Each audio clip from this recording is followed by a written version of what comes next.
What's up everyone, it's Fuzzy. Welcome back to yet another MLB recap. We have some crazy trade rumors across the game of baseball. Cleveland, they might be in on an all-star shortstop. Aaron Judge, he had another monster night. It almost doesn't make sense, the run that he's been on over the last month. This matchup doesn't make sense either. Paul Skenes versus Ohtani. This is the stuff of titans, of legends, some of the biggest freaks in MLB history. The Diamondbacks fan base, they are getting sick of Jordan Montgomery. He imploded again on the bump. And Rafael Devers, can he mash his way into MVP conversations? All of that and more in today's MLB recap. And don't forget, recap is presented by SeatGeek. Use code Fuzzy to save 20 bucks off all of your tickets. And also code Fuzzy on Underdog Fantasy, my favorite daily fantasy app, will get new users a $250 bonus cash credit and a free pick'em. Don't miss out. So unfortunately, we have to kickstart the video with some devastating news. A few days after the Orioles lost John Means and Tyler Wells to elbow surgery, the Astros, they lost two pitchers as well. Christian Javier and Jose Urquidy, they both need Tommy John. The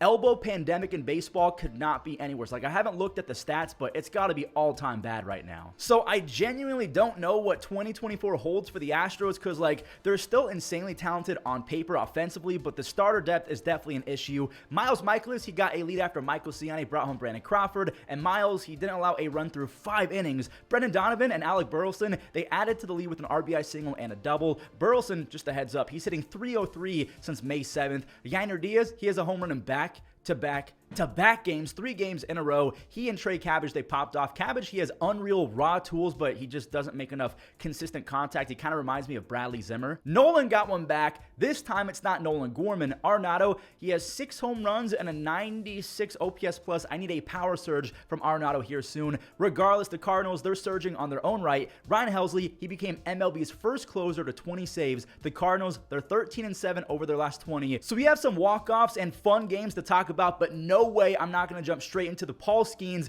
versus the Dodgers matchup. Paul, he was throwing FU fastballs and wicked sliders. I mean, let's be honest with ourselves. How many times have you seen Mookie look that off balance? Skenes, he kept on throwing that FU fastball, and you're basically watching Thanos versus Captain America, Titan versus Titan. You decide who is who. He gets Ohtani on only fastballs. The Pirates, that lineup play like they knew millions of people were tuned in to watch Skenes versus LA, and the Pirates offense scored 7 in 1 inning. Nick Gonzalez has been a star this year. He started off with a 2-run double. Grandal and Reynolds, they tacked on a few more. 2 scored on the Brian Reynolds single. Olivares, he contributed with an RBI as well. And now we get Paul Skenes versus Ohtani round 2. Again, fastballs only. 101 after 101 after 102. Ohtani said, enough. I'm the guy. Ohtani, he unleashed an 80-mile-per-hour swing that is incredibly fast. Ohtani, he has 15 home runs, 14 stolen bases, and a near 180 OPS plus. Even Andy Pages got in on the home run action. Paul, he's given up, I think, 3 or 4 home runs on that slider. He just doesn't get enough bite on the outside corner sometimes. Oof, that is a, I don't know if that umpire did not like Baby Gronk rizzing up Livy Dunn, so he helped out her boyfriend, Mr. Skenes. That was a terrible strike 3 call. Paul, he allowed a few base runners, but he does get the final out. LA, they mounted a small little comeback to make it an 8-5 game, but Nick Gonzalez and Cabrian Hayes, they got it to double digits. Gonzalez has 20 RBIs in 24 games. Hayes has 3 RBIs in the first 4 games of June. Again, I know it's early June with the Pirates. They're only 1 game back in the wild card, so they can for sure sneak in if Skenes, Gonzalez, and the veterans keep up this pace. No transition for this next game. Just, I kind of feel bad for Jordan Montgomery. I know he's very, very rich, and he just won a World Series, but then again, who's to blame for Blake Snell and Jordan Montgomery being buns to begin the season? Is it the players themselves, or is it Scott Boras for taking his sweet time getting them a contract and they missed spring training? As you just saw, Elliot Ramos charged up again for a long 2-run home run. He's hitting .305 with 5 home runs and 19 RBIs in 26 games. J-Mo, he then loaded the bases for lefty masher Wilmer Flores. Yikes, yikes. He pimped it. Wilmer, he launched a grand slam. Montgomery, he was booed as he came off the mound after he allowed 1 more single to Mike Yastrzemski. He's been absolutely awful, and he's joining Blake Snell and saying that he really wished that he had a spring training because he's not the same guy without it. Now, I do want to show Pavin Smith's home run. He's basically stolen Corbin Carroll's powers. Jorge Soleri got that run right back on a towering home run. Wilmer, he got it to 9 runs on a sac fly. Arizona, they're really going through it, but there's still plenty of season left to get right. right? So before we talk about the Orioles and the Jays, because both of those teams could be making some noise in the trade market, the White Sox, rumors are that they're shopping Luis Robert Jr. We'll talk about that after the highlights, because Luis's teammates do not want him gone. They want to prove that they're not that bad. Corey Julks, he turned on the first pitch of the game, and remember, they got him from Houston. Fast forward to the bottom of the fourth, the White Sox, they actually tacked on 4 more runs, 4 RBI singles to put them up 5-1. Nico Horner, he got tossed for being upset at a ball that was called a strike. It was like 2 or 3 inches off the plate. What are we doing? Umpires, they're so sensitive nowadays. Yeah, technically you can toss them for arguing balls and strikes, but that was 5 feet off the plate. The Cubs ended up getting 1 across on a Bellinger ground out, and now it's 5-3. The White Sox, they balked not just once, but twice. Eric Fetty, he allowed Tauchman to score, and here's another balk. Mike Soroka, his balk in the 7th inning allowed base runners to move up a base, and now it's 5-4. I just feel bad for Mike Soroka, man. He used to be so good, and now he's got an almost 7 ERA. That wild pitch was followed up by a belly sack fly to tie it at 5, and Ian Happ, he broke the tie with a broken bat single. Paul DeJong, he answered for the White Sox, though. He blasted off for the 9th time this year. It's retied. Enough talking. I'm sorry. Mike Tauchman, he caught up to a 98 fastball and muscled it out for an opposite field home run. He has 5 multi-hit games in his last 10 starts. Now, because we just talked about the White Sox, the first big trade rumor is the fact that Garrett Crochet is being targeted by the Padres. San Diego, they're ran by AJ Preller, their GM, and I call him a madman because he is not afraid to make big splash after big splash. Garrett, he's about to be 25 years old. He's a free agent in 2027. The dude has a 1.3 ERA and a 1.9 FIP since April 29th. Those are insane numbers, so he's on the chopping block, I guess. Luis Robert Jr., same thing. The Dodgers are reportedly in on Luis, so both the Padres and the Dodgers have the capital to secure a Crochet trade, a Robert Jr. trade, and the White Sox, they could 100% retool with 6, 7, 8 top prospects and maybe a few star players if they wanted to. It might be a good idea to unload these guys. The Jays are reportedly shopping players as well, but we'll talk about that after their game versus the Orioles because they're also going to be very active in trade talks. Both starters gave up 2 runs over 5 or 6 frames. Barrios, he gave up 2 in the second, and then Albert Suarez returned the favor. Anthony Santander quietly has 12 home runs. Ramon Urias has been an extra base RBI machine lately, but against Suarez, he also gave up 2. Alejandro Kirk played a Springer on a sac fly, and IKF, he's been pretty good for the Jays this year. He goes back up the middle for an RBI. Skipping to the 9th, Justin Turner, he had his 3rd base hit of the game, and Kimbrel, he tried to pick off the pinch runner. Biggio was 1,000% picked off if Kimbrel made a good throw because Cavan kind of got stuck in the dirt, and he never even really touched first base. It took him 8 years to do so. So he advances to 2nd and then 3rd on a sac fly, and would you look at that? IKF, he ties it in the 2nd, he wins it in the 9th. IKF is having a sneaky productive season with 19 RBIs, 4 outs above average, and 6 defensive run saves. That's DRS. So the weird part is Toronto just won, but we have serious trade discussions happening between a few GMs because the Jays, they started off slow, same with Bo Bichette, and because he's a free agent after 2025, Cleveland, they want in. Jeff Passan reported that Cleveland's hot start made their chief owner excited, and he's giving his staff leverage to go acquire more pieces. I guess he's finally caving to spending a little bit of money. Bo Bichette has an 83 OPS plus, so it might not be the best time to move him, but Cleveland, they're a shortstop. Offensive production has been terrible since Lindor left, so that would be a sick boost to a lineup that has a lot of lefties in it. Bo Bichette, along with Josh Naylor, Jose Ramirez, all of the other guys in that lineup, that would be crazy. All right, so we have back-to-back shutouts coming out. The second one was kind of embarrassing. Milwaukee, they had the unfortunate luck of facing Aaron Nola, and he's never lost to Milwaukee in Philly. He completely owns them at home. Yelich and Adames, they're both down swinging. What about Hoskins? He got another standing ovation. He got a standing O in all 3 games, but he's down swinging.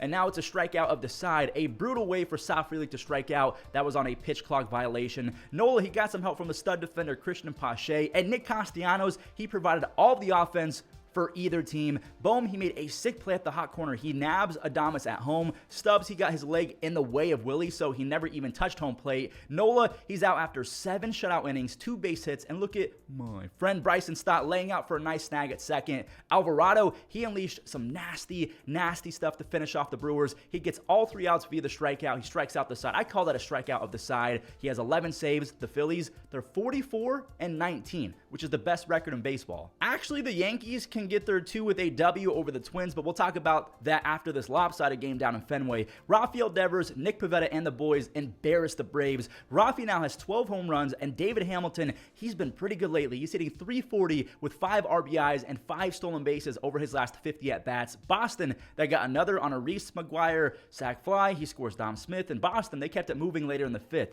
And Manuel Valdez, I love his swing. That's another rocket extra base hit. Tyler O'Neill. He brought home Valdez. And okay, Dom Smith, his batting average hasn't been that great, but he has an almost 370 on base percentage and 10 RBIs since May 19th. That's pretty solid. Nick Pivetta, he tore up the Braves lineup. He held them to 1 base hit over 7 shutout. He had 9 strikeouts. He has 234 strikeouts over his last 184 innings pitched. That's insane. Rafi Big Scoops, he went yard again. He wants his 4th season of 30 home runs and 100 RBIs. The RBIs might be the toughest part because he's only at 32 right now, but plenty of season left. Jarren Duran, he's back in a recap. He's got 4 home runs and 30 extra base hits already. And this is really cool. Jamie Westbrook, he's been toiling in the minors for 12 years now in different farm systems. That's his first big league base hit. The dude has some thump. He had 21 home runs for the Yankees last year for their AAA squad. I'm hoping that he can go on a little magical run. So because we just brought them up, let's do it. The Twins are taking out the Yankees again in the Bronx, and the Yankees are 4-0 against the Twins, so you kind of felt like this was coming. Anthony Volpe got on base again. That's 31 consecutive games on base. Soto had a bloop base hit, and Judge, he did his job. He put the ball in play. That's an RBI ground out, and Stanton, he jolted an RBI right after. And this was a weird play. Glaber didn't think that it was going to stay fair, even though it was. Maybe he didn't know where it was at all. Margot, he couldn't make the play to score. The Yankees outfielders did, however, make some plays. Verdugo must have felt like he was running for 8 years to make that grab, and Juan Soto is going to have to leave his feet. Another web gem. Carlos Rodon, he's smiling from ear to ear. It's cool to see Rodon happy and not 2023 Rodon. Yeah, I'd be happy too if Aaron Judge was clearing the bases with the triple to left field. That is Aaron's first triple since 2019.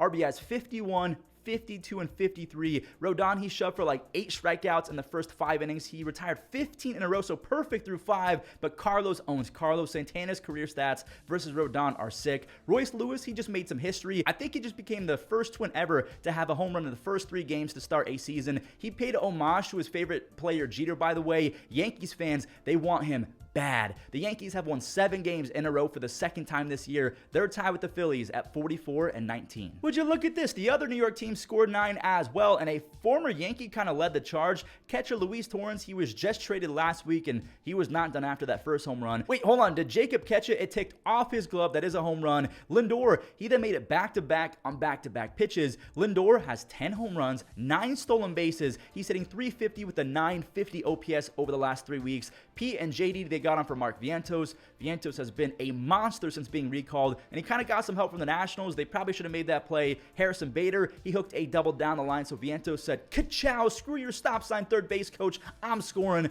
Jose Iglesias had an RBI single to get it to 8, and the final run came on a JD Martinez double play. Hey, 9 runs is 9 runs. Who the heck started, by the way? It was Sevy, another former Yankee. He only needed 72 pitches to get through 7 innings. The 8th wasn't as easy. He kind of ran out of some gas, but really it was just 1 run on a Joey Gallo sac fly. Luis, he was pumped up after he got a double play to end it. By the way, both teams, they kind of hosted their own web gem segment. Look at them flashing the leather. Iglesias, he ends it with the web gem. The Mets have now won 3 games in a row, and it's kind of crazy to realize, I know it's June, but they're just 3.5 games back of a wild card spot. They're very much in it. Same thing for the Rangers. Despite the fact that they've suffered a lot of injury woes and bad luck, they're 3.5 games back of a wild card spot because they also won 9-1. Tigers fans, close your eyes. Hopefully Corey Seager is going to be all right. He had an RBI and then he left the game. I'm praying it's nothing serious because DeGrom, Scherzer, John Gray, Corey Seager, Josh Young, Wyatt Langford, Evan Carter. Seems like every single human on the Rangers has gotten hurt this year. Thankfully, Josh Smith is breaking out. He's got 4 home runs and 23 RBIs while hitting .290.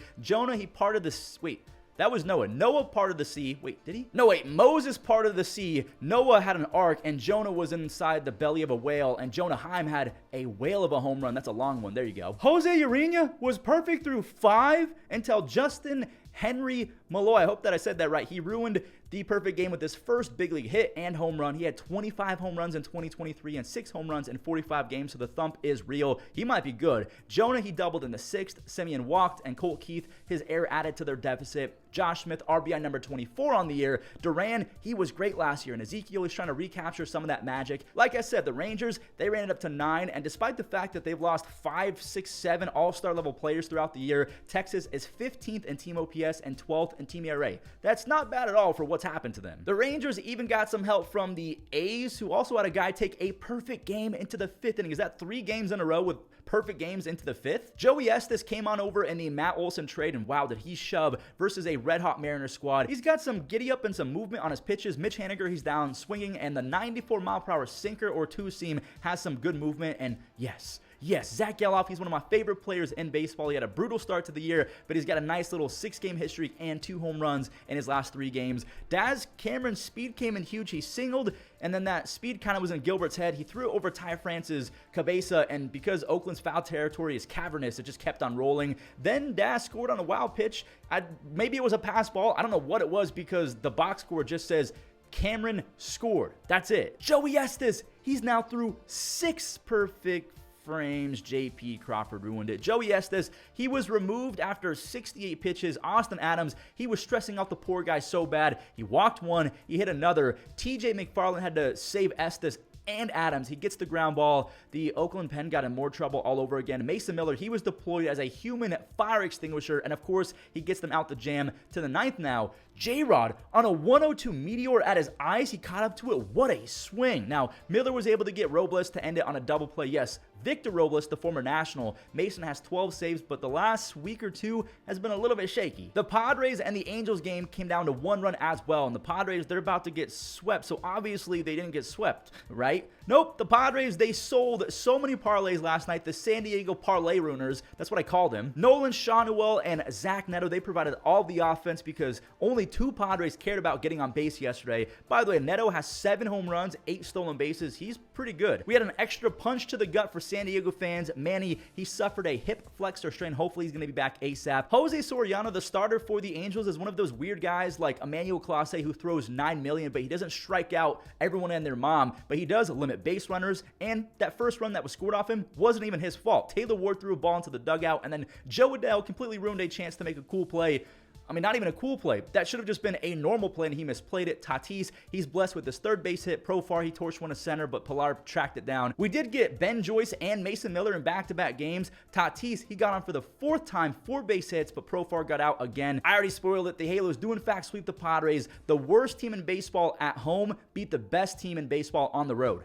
Baseball. I know what you're thinking. Colorado, they won this game easy because they're up 4-0, but this is Coors Field. No lead is safe. Jamier hit one 900 feet in the air for a 2-run moonshot, and TJ Friedl, he's a serious game changer for the Reds. He's got 2 home runs and 6 RBIs in 4 games off the IL. Elias Diaz said, "Gimme." His solo home run reclaims the lead, and then he added to it. That's an RBI single past India at second. Elias Diaz is hitting .320 with 27 RBIs as a catcher. Sheesh, that's really good. The Rockies, they went up by 3 when the Reds, they started pushing all the right buttons. Jacob Hurtubise, he scored Jake Fraley on a stand-up triple. And then India, he skied one to shallow left. Hurtubise, he scampered home. It's a 1-run game. Jalen Beeks, he grazed TJ Friedl, and enter the man who rakes. Spencer Steer put the Reds up by 1. His 7th home run, he has 40 RBIs. And India, he just snatched the souls of everyone who is a Rockies fan. Just not a great pitch. India's monster 5 RBI night was capped off by a grand slam, and they just swept the Rockies. That's the first time